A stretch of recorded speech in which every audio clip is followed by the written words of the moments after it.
What's going on, everyone? My name's Obi, and welcome back to the Courtside Financial Podcast, the podcast where we talk about business and technology.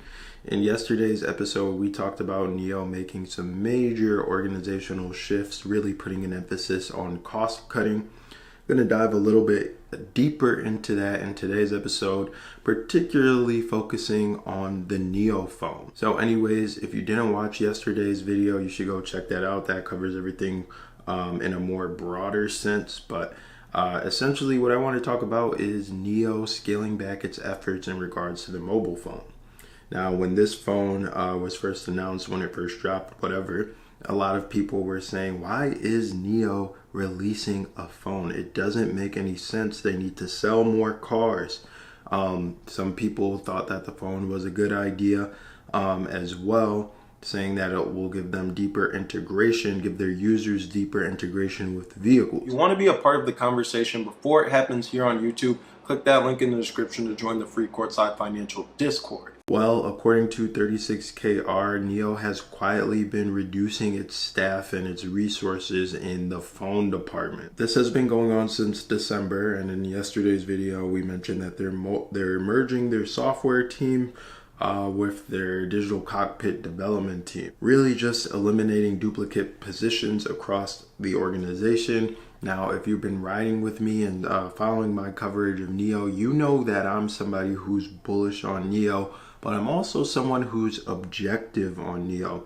So I try to report the story right down the middle, try not to veer too far off into the left or too far off onto the right. So I wanted to talk about the phone because I think that this decision is really impactful. It shows that William Lee's making tough decisions that are really going to affect profitability. Let's be real about the NIO phone venture. From my perspective, it was a solution that was looking for a problem. Lee Bin launched it back in 2022 on what I would call the Apple threat theory. The idea that 60% of NIO users own iPhones. So NIO wanted to fight Apple for the right to control more of its own integrations and ecosystem. But here's the thing, NIO released 2 generations of the phone priced at around $900 US, and consequently, the phone landed with quite the thud in the market.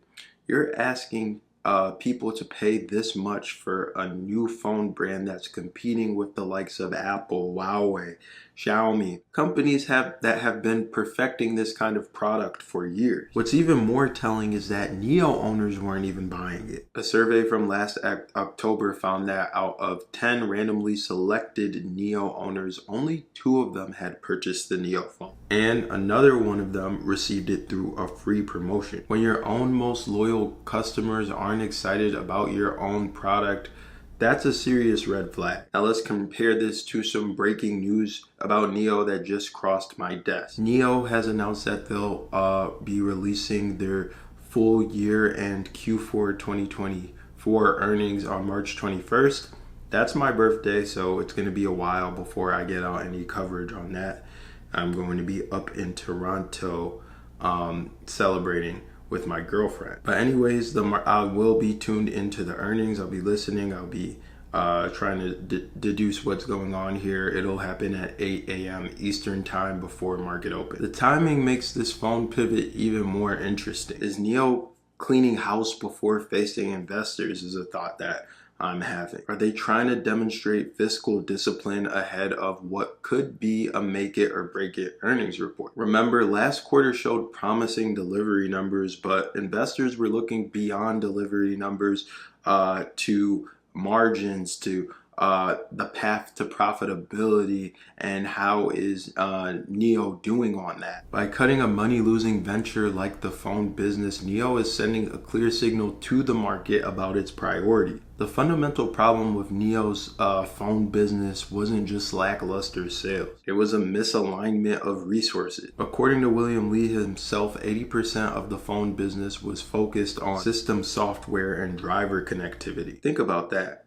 All that talent to build essentially a car key. That's what NIO phones ultimately were. A car key to your NIO vehicle with marginally better integration than any other existing phone. Meanwhile, other mainstream manufacturers like Huawei had already adapted their phones to work with NIO cards, providing a comparable experience without trying to uproot customers and ask them to switch smartphones. So why am I actually seeing this as a positive development? Because it shows that NIO's management is actually making decisions based on financial realities rather than theoretical threats. William Lee originally hoped to sell thousands of NIO phones to half of their user base. The reality, they sold like a tiny fraction of that. Reports suggest that the first batch was only 50,000 units, and sales figures were probably so unimpressive that NIO never officially disclosed them. By cutting their losses now, NIO can redirect those resources to what actually matters: building and selling exceptional electric vehicles. The company delivered almost 400,000 vehicles in the last 2 years. That's their core competency. This is a classic case of addition and subtraction, just removing something that's a distraction and isn't generating revenue for the company. By doing that, NIO can focus on what they do best. So again, like I said yesterday, this organizational restructuring is a positive signal. I'm not talking about this to bash on NIO. Being objective, I'm still saying that it's positive. They made a bad choice and they're retreating from it. Management is recognizing the need for financial discipline. The growth at all cost era in the EV industry is over, and again, profitability matters. What's particularly encouraging is that NIO seems to be making these adjustments proactively. Unlike some competitors who waited until they were in crisis mode, NIO is streamlining operations while delivering record numbers of vehicles. For the upcoming earnings call on March 21st, my birthday, I'll be watching for 3 things: gross margin improvement. Has the CBU system actually delivered some results? The cost per business unit, I think that was the acronym. Basically NIO's strategy to reduce costs and pretty much streamline everything, including supply chain. R&D spending reallocation. Where is money from things like the phone business going to end up going? And forward guidance. Will 2025 be the year NIO achieves profitability? 2026, will it be the year NIO achieves profitability? Let's wait and see what they say. What we're seeing at NIO reflects a broader maturation of the EV industry. The winners won't just be those with the flashiest features or the super cool side businesses. They'll be the companies that execute on their core business with astute discipline. By shrinking the phone business and redirecting resources to their automotive core, NIO's demonstrating to us that they understand reality and the gravity of the situation. They're choosing to be exceptional at less things rather than many, which hasn't always been the case for this company. And I'm saying this as an investor. I'm being objective. In the hyper-competitive EV space, focus could be the difference between becoming the next Tesla or becoming the next cautionary EV tale. So I think, again, that we're watching a pivotal moment in NIO's evolution.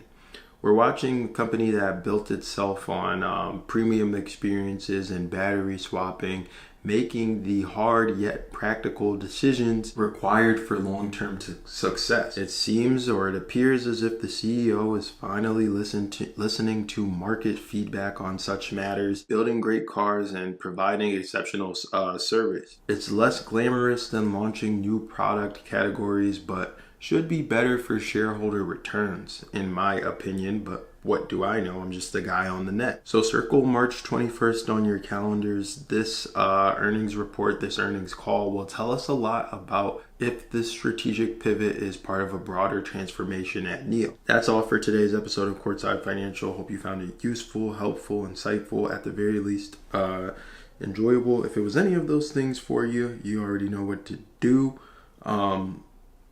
Hit the like button, subscribe button, comment down below, click the notification bell icon, and we'll see you in the next episode. Thanks for watching. Obi signing off.